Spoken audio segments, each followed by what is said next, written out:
Hello, kapon bong ponte, til si song ay gon pe ponte, asi chu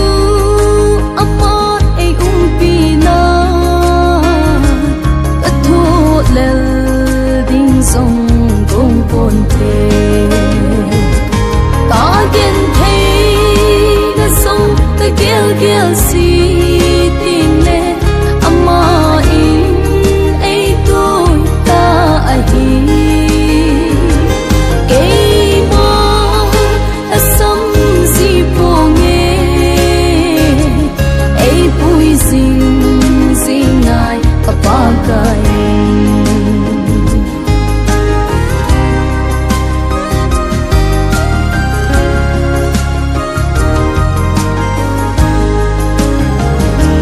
Gen thei na sa chum chumi